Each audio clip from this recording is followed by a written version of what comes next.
Okay, David, what sort of a strategy do you have in mind for Tati? What have you, I mean, you played him last year, you've come to expect a certain game from him. What are you going to be looking for? I just don't want to get him into his power game where he's shooting a lot. I want to try and slow the game down and wear him down because I've really trained a lot this year, and I think I got the edge if I can wear him down. What happened last year when you had him in the tiebreaker? I think 6-0. 6-0. Yeah. What happened there? He got really hot, and he made all his shots, and there was nothing I could really do. My game slipped a little bit, but he was really on, and he was killing every ball, just about every ball he got his hand on. What have you been doing in terms of training lately? Is there anything new in your regimen? Yeah, there is something new. I've been mountain biking about 3 or 4 times a week, which has really helped my legs. I haven't felt any fatigue in my legs this tournament at all. I've had a lot of tough matches. And you've been bulking up with weights as well, right? Mm-hmm. Yeah, I've been doing Cybex machines about 2 times a week. Mm-hmm. And in terms of your coach, Tommy Burnett, has he given you any advice on how to play Tati in the finals? Yeah, he pretty much agrees with me. He wants me to slow the game down, not let Tati get into his rhythm, keep the ball deep, so he's just not getting as hot as he can be, putting that ball down like he'd like to. Now, I don't want to throw you a curve here, so I'm going to ask you the question and then I'm going to ask you to think about it. What would winning the national singles title mean to you?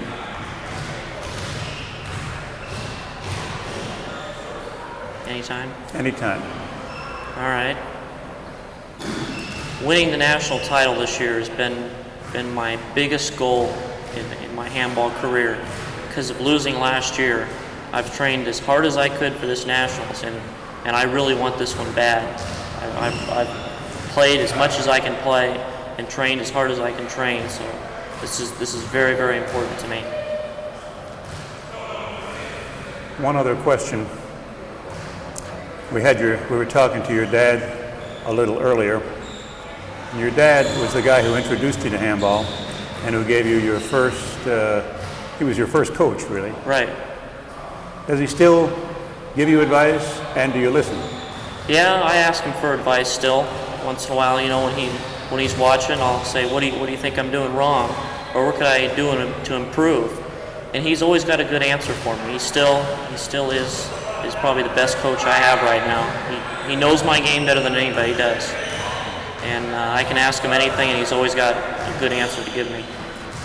What's the most dangerous part of Tati's game that you've got to be ready for? Just his way of killing the ball from almost anywhere with either hand. He's totally ambidextrous, and he can put the ball away from just about anywhere. So I just have to get it up high and try and keep him deep so he just can't get into a rhythm like he'd like to. How do you keep a ball up high when gravity is going to eventually bring it down low? Well, I got to try and hit ceiling shots and lobs and wrap it around the wall so he's not getting straight in and straight out shots. He's got to actually move to the ball, so he's having a hard time setting up. I don't want him to set up on the ball too much. I always want him to be moving when he's hitting the ball. Okay. David, good luck tomorrow. All Looking right. forward to filming Thanks the match. Thanks a lot. I'm going to need it.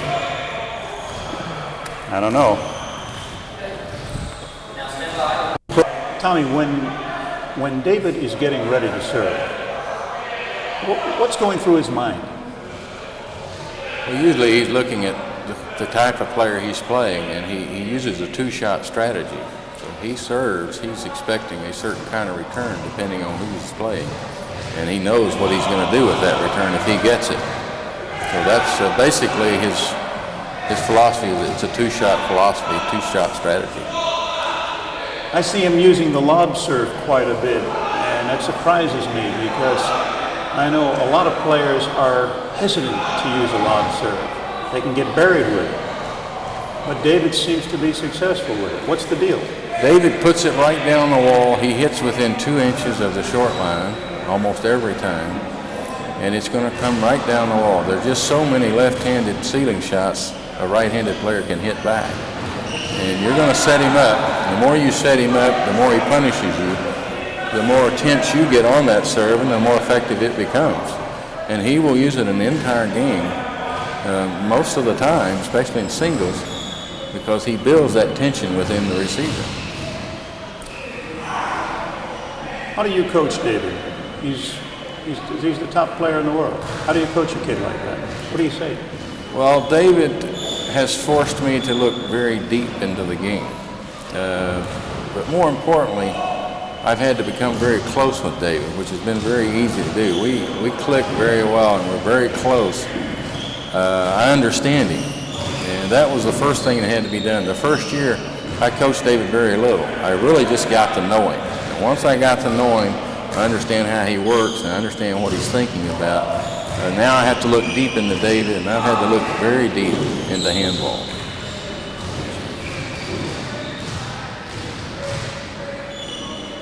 What is David like, now that you've gotten to know him?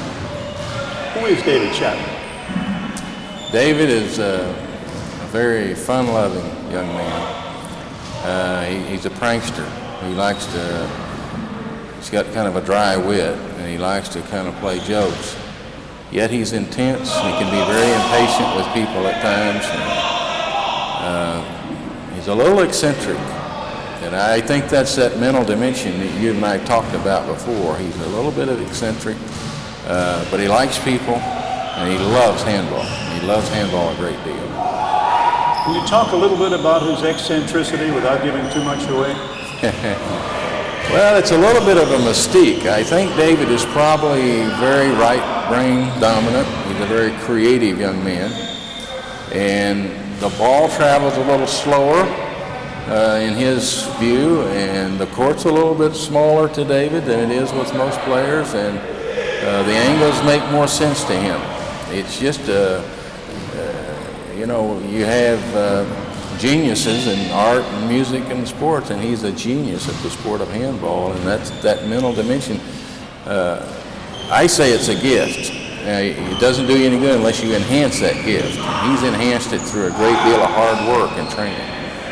So when we see him pick up a shot that most of us would just be jammed by, I'm astounded at his hand speed, but I guess his hand speed combined with anticipation, knowing what's going to happen. But yet, I've seen him return balls so easily that I thought he would just not be able to get. Is that because the ball is slower to him, or is it, what is the real secret to David's ability to return balls so consistently well? Well, he has great visual skills. And in handballs, there's 3 visual layers. There's a visual layer from the shoulders and above, and then there's a middle layer from the shoulders down to the mid-thigh, and then there's a lower level visual layer. David has a great mastery and command of all those levels, especially that lower level. He has great visual skills in this lower plane, and he's just able to pick up things very quickly and shift his feet very quickly. He's much quicker than people realize. Great. One last thing, training. What has he been doing in terms of training for the Nationals? Has he changed his regimen any? Yeah, he has. He's done a lot more mountain biking the last few weeks and worked on his legs a lot. His legs are much stronger. He's lifted. He's trained very hard. He's been away from university, and finals were over, and he wasn't having to study, and didn't have the distraction of going to class and writing projects and that sort of thing. He's been home in Montana, and he's had a much more concentrated effort to get ready for this tournament. I think it helped him a lot. Thank you, Tommy. Sure.